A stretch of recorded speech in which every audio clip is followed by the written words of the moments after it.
tonight, testing Canadian waters. A South Korean submarine arrives on the BC coast.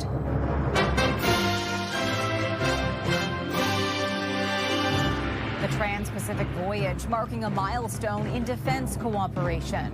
We are in an environment where Canadians are taking sovereignty seriously. How the vessel visiting Victoria is putting the focus on Canada's future. The summertime staple skyrocketing in price. I've reduced my beef intake by about half. From farm to table, why your next barbecue will cost you more than ever.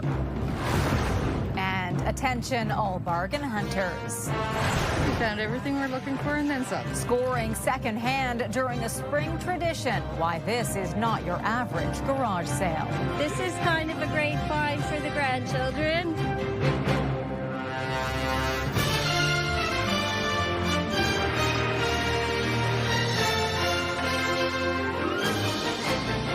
CTV National News with Heather Butts. Good evening. We begin tonight with two stories we're tracking out of the White House, including an indication of a peace deal to end the Iran war. But first, a fatal incident in Washington. Nerve-wracking moments as gunfire rang out steps from the White House. The U.S. Secret Service says a person is now dead after approaching a White House checkpoint with a weapon and firing at officers. Secret Service agents returned fire, striking the suspect, who was taken to hospital where he later died. During the shooting, one bystander was also struck. No officers sustained injuries. The president was in the White House, but not impacted. And the focus tonight also on a potential peace deal in the Iran war. Donald Trump posting a message on social media saying, in part, an agreement has been largely negotiated subject to finalization. And in addition to many other elements of the agreement, the Strait of Hormuz will be opened. Iranian media, however, say claims the strait will be reopening are not true. Canada's defense capabilities coming into focus tonight with a historic arrival along the coast of British Columbia. A South Korean submarine shortlisted to replace our aging fleet docked in Victoria after a more than 14,000-kilometer journey. CTV's Adrian Gabriel with a closer look at the vessel and those vying for Canada's contract. As its fin pierced through the waters of the Juan de Fuca Strait, with the distant U.S. Olympic mountain passage painting a powerful canvas, the Republic of Korea's Navy made a pointed, picturesque arrival at CFB Esquimalt. We're in a different environment. We are in an environment where Canadians are taking sovereignty seriously. And this Republic of Korea-made vessel could be a key player in defending Canada's oceans. This is about the most advanced conventional submarine that you're going to find anywhere on the planet right now. The federal government is set to acquire up to 12 new diesel-electric submarines. The price tag is pegged at roughly $25 billion. The Korean Navy's KSS-3 that arrived in Esquimalt, BC this weekend is built by South Korean shipping giant Hanwha and is on the short list to be selected as Canada's next-generation sub. The nearly two-month voyage to Canada marks the longest distance ever traveled by a South Korean Navy submarine. Korean Navy Commanding Officer Young-Jil Lee proclaiming that the nearly 15,000-kilometer transit across the Pacific is a testament to the capabilities of the KSS-3. A joint Germany-Norway bid to supply Canada with TKMS's Type 212CD submarine is the other shortlisted option. The European-made model promises to run completely silent while also being invisible to underwater magnetic sensors. Both submarines have Arctic patrol capabilities vital to Canada's security in the north. Both bids promise to also create thousands of jobs on Canadian soil in multiple sectors. For the Royal Canadian Navy, time is of the essence. I need them yesterday. The first of Canada's 4 Victoria-class subs were built in the 1980s. Only one is currently operational. One is not enough. 12 is a good start to have a submarine at sea in all 3 oceans 365 days a year. It has the range and endurance to manage the biggest ocean in the world. On hand today to make a strong pitch, the CEO of Hanwha in Canada. The joint Germany-Norway bid, they're meeting with the federal government in the weeks ahead. You believe that the Hanwha sub is a step above? I do. You can see it. It's here right now. It's a known quantity. It's an extremely low-risk solution for the Canadian government. The arrival of the Republic of Korea's Navy here in Canadian waters is well-timed. Ottawa is poised to announce the winner of the multi-billion-dollar contract to build Canada's next fleet of submarines this summer. Adrian Gobrel, CTV News, CFB Esquimalt. This summer will also be a crucial time for Ottawa and its ongoing trade negotiations with the U.S. And there are signs a decision by the CRTC to raise the amount streaming giants spend on Canadian content could add more tension to those talks. CTV's Jeremy Sharon explains. It's a move that will push global streaming giants like Netflix and Disney to pay up. They are going to push back on this to the fullest extent, both on the trade side and the legal side. This week, the Canadian Radio, Television and Telecommunications Commission unveiled new rules aimed at modernizing Canada's Broadcasting Act, increasing the amount of Canadian revenue these companies need to put toward Canadian content from 5 to 15%. The CRTC has thrown a Trump trade hot potato right into the lap of the Prime Minister. In a social media post, the U.S. ambassador said the decision is making a bad situation worse, accusing the CRTC of putting up new discriminatory trade barriers. While the Motion Pictures Association, which represents the streaming giants, claims the move violates the free trade deal between Canada and the U.S. and calls the rules unprecedented, unnecessary, and discriminatory investment obligations. First of all, how loud is Trump in the White House going to get? And second of all, how much does the Prime Minister care? Is he still in a mood where he wants to move quickly if Trump expresses exasperation? Or is he more of a fighting mood these days? Since the CRTC first required the streamers to pay 5% in 2024, no money has actually been collected as the streaming companies have challenged it in court.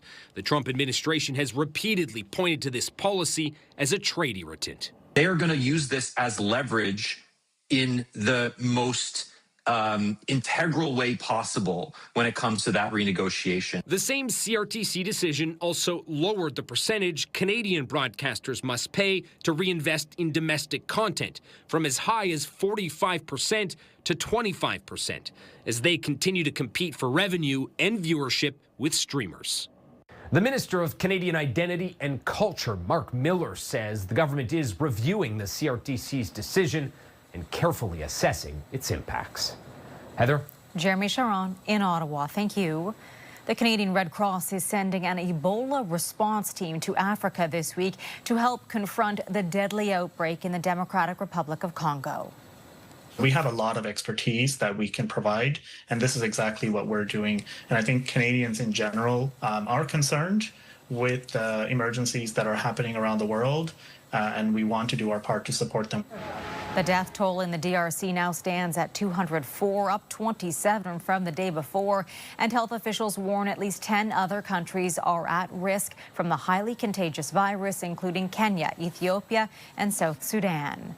A Canadian who was detained by Israel on an aid flotilla destined for Gaza is back home tonight, sharing serious allegations of mistreatment.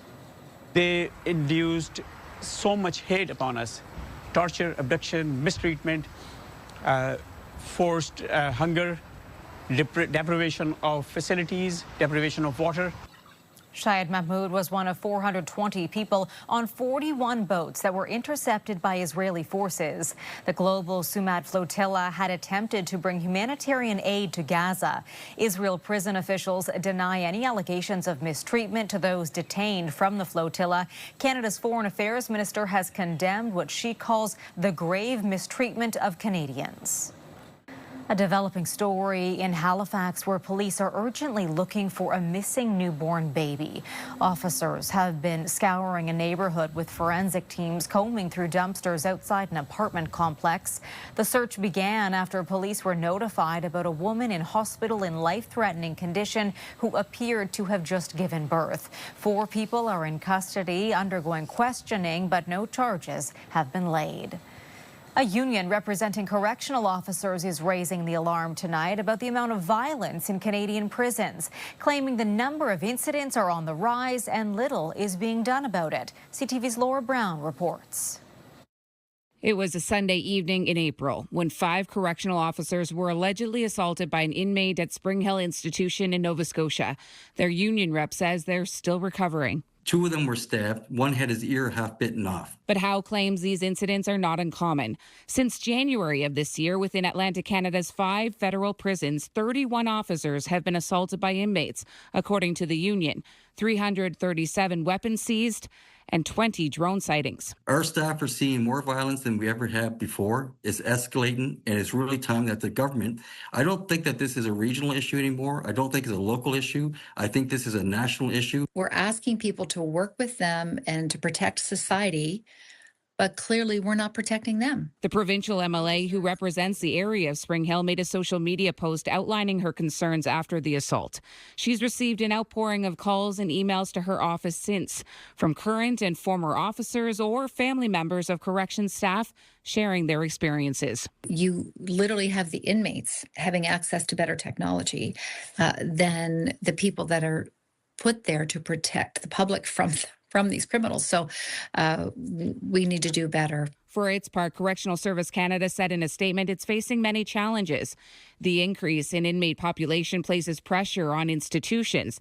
Incarcerated individuals have increasingly complex profiles that include substance use issues and challenges related to behavior management. The federal agency points to a promise of more money outlined in the spring economic update to combat drone activity and strengthen security. I'm pretty upset knowing that officers that I represent are having to go through this on a daily basis. This is unacceptable. They deserve much better than this. Howe promises he's more than willing to work with Ottawa on solutions. Laura Brown, CTV News, Fredericton. Quebec's premier is making a move to help with affordability in her province, cutting the sales tax on certain grocery products. We need to help Quebecers because the cost of living is very difficult for Quebecers, and we need to take actions in order to answer the needs. Fruits and vegetables, muffins, and bathroom tissue will be among the items no longer hit with the provincial sales tax. The move is expected to cost the government about $100 million. The high cost of meat is putting a damper on barbecue season. The soaring price of beef in particular has a lot of people changing their grilling habits. And as CTV's Kamal Karamali reports, it could be years before steak lovers see some relief. It's the sound you hear that marks the start of summer, the sizzle of meat on the barbecue. But this year, Canadians are opting for a cheaper cut, or like Anastasia Jeannot, just less beef overall. I would say I've reduced my beef intake by about half, if not a little bit more. And that's because the price of it continues to climb, cutting into this butcher's bottom line. Beef chuck, which we used to see for closer to maybe $8, $9 per pound. We're having to retail at almost $16 per pound. In the last 5 years, the price of beef in Canada has soared, going up nearly 65%. In the past year alone, it went up more than 12%, while the increase for chicken or pork has been roughly half that. All because of several dry years that shrank the pastures Canadian cows feed on. And when that happens, cow herds are reduced. We are at the lowest cow herd we've had in almost 40 years. It's not just the cost of beef that is hitting Canadians' bottom line, but the price of propane has also increased. The war between U.S. and Iran, half a world away, that's blocking oil shipments, making its way into the kitchen of this Toronto Pakistani restaurant. The propane is also going high. Every businessman in the restaurant, I don't think that they are making profit. They are surviving. For beef, there's hope prices will start coming back down. The cattle shortage now reversing, with Canada recording an increase in the number of cattle for the first time in nearly 8 years. But seeing the changes on your grocery bill could take years. As we go into 2033, it will start that downtrend in as far as the prices that we receive. Which means steak lovers like Anastasia Jeannot will keep having to buy cheaper cuts for now. Kamal Karamali, CTV News, Toronto. Coming up, desperate for a lifeline. People are waiting for a second chance. And that's what it is. It's a second chance. Why this woman is taking an unusual approach to find an organ donor.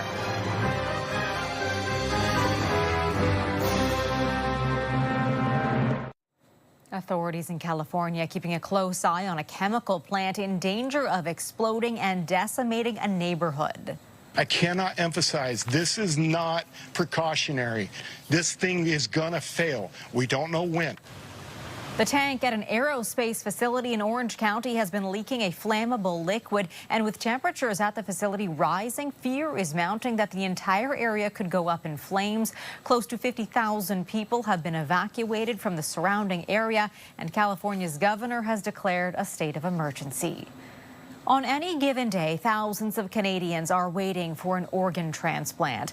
In Saskatchewan, it can take years to connect with the perfect match. That's why one woman has come up with a unique way to raise awareness and track down a donor for herself. CTV's Alison Bamford has the story. Every time she gets into her vehicle, Peggy McCullough never knows if this drive will be the one that leads her to an organ donor. Any hope is good hope, right? Her back windshield is an advertisement pleading for people to share their spare kidney. She got the idea from another woman who did the same thing a few years ago and was successful. And nobody that we knew was a candidate. We figured, you know, what can it hurt? Even if one person says maybe, it's worth getting the information out there. The 64-year-old has 10% kidney function. She's been waiting for a transplant for over 3 years. I was transplanted with a heart in 1993. And so I've been on immunosuppressant drugs for 33 years. And they've done some bad things to my kidneys. Saskatchewan's most recent data shows 82 people in the province waiting for a kidney transplant as of January, up from 59 the year before, with the average wait time for a deceased donor transplant around 27 months. Increasing living donations could help reduce the wait list. The goal we have in Saskatchewan is 1 to 2 living kidney transplants every month. And through the work of the transplant program and obviously the generosity of living donors, it's actually a reality. Most organ transplants in this country come from deceased donors. Often it's kind of on the individual to find a living donor, which is why you see things like social media campaigns. McCullough's received a few phone calls from her driving ad, but nothing life-changing yet. If anything, she hopes it pushes a few more to register as donors. People are waiting for a second chance, and that's what it is. It's a second chance. And for many, a new lease on life. Alison Bamford, CTV News, Saskatoon. Still ahead, lessons from a devastating fire season. What to keep in mind to reduce the risk of fire as hot, dry weather approaches.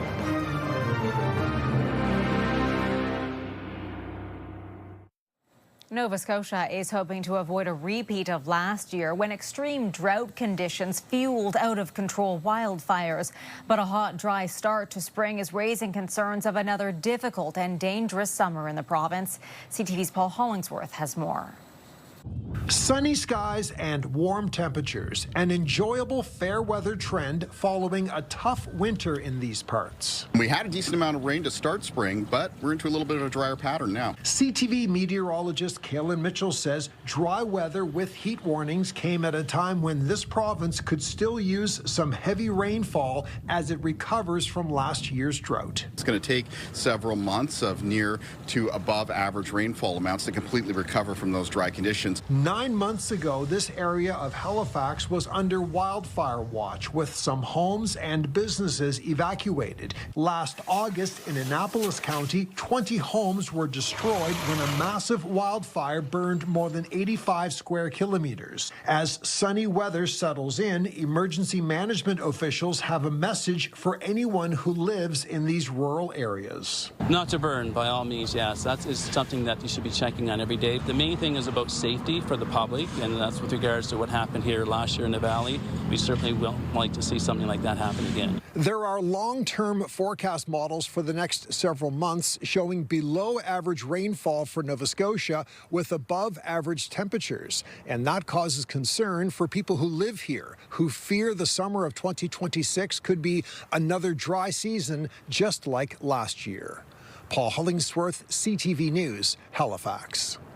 Still ahead, a bargain hunter's paradise. Why an annual Ottawa tradition has shoppers coming out in big numbers.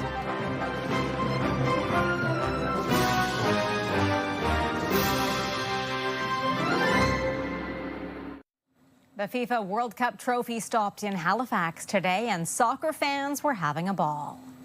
I haven't seen it before. It's my first time. I'm so excited. Yeah, it's a big opportunity. First time seeing the World Cup. Hundreds gathered at a soccer facility for a rare chance to see the FIFA World Cup trophy. Some fans lined up for hours before the gates even opened. Alessandro Nesta, part of Italy's winning team 20 years ago, was on hand to unveil the trophy. The coveted prize will be on display Sunday in Ottawa. The nation's capital is home to a sidewalk sale built on tradition and treasure hunting. The Great Glebe Garage Sale takes over an entire neighborhood every year, bringing thousands of people looking for a bargain. Marking its 40th year, there's something for everyone, with hundreds of homes offering unique finds. And as CTV's Camille Wilson reports, this event goes beyond today's sale. I'm hunting for terracotta pots, and I have about 10. First time attending the Great Glebe Garage Sale for Patty Campbell with her friend Kim Rogerson. Peterborough, yes. Yeah, I've heard of it. I've always wanted to come. It's exceeded expectations. It's really fun. We said, you have got to come. So she came this year, and we're having a blast. There's all terracotta in here. There's a meat grinder, which at a local thrift store was asking $40. They gave it to me for $5. Campbell looking specifically for the pots, but her shopping list is growing. This is kind of a great find for the grandchildren, with the owl as well. A nice coffee grinder for the church, and anything that is like cooking without electricity. So I've got some stone crocks. This is the 40th anniversary of the Great Glebe Garage Sale, spanning between Glebe Avenue and 5th Avenue and between O'Connor Street and Percy Street. We try to meet people and have fun and support local businesses and our community. Residents selling previous loved items from their driveways, sidewalks, and front lawns. When we renovated our house, I asked for a really big cupboard in the basement, almost the size of a small room, and that's our garage sale cupboard. So anything that's like we're done with it, it just goes in the cupboard. And then this morning we empty the cupboard and put it all out. The event not just about snagging unique finds, but helping those in need and giving back. The Great Glebe Garage Sale is a fundraiser for the Ottawa Food Bank. We encourage everyone selling today to donate 10% of their proceeds back to the Ottawa Food Bank. If you're a buyer and you're just having a fun time, we encourage you to make a donation as well. Organizers say more than 25,000 people attend the big sidewalk sale. We found everything we're looking for and then some. I bought mostly things for my kids. For Campbell, she plans on coming back. Absolutely. As I go to a good one called Gilmore Street in Peterborough, which is excellent. I'd recommend it too, but this is better. Camille Wilson, CTV News. Love some treasure hunting. That is our newscast for this Saturday night. I'm Heather Butts. For all of us at CTV National News, thank you for watching. Good night, and I'll see you again tomorrow.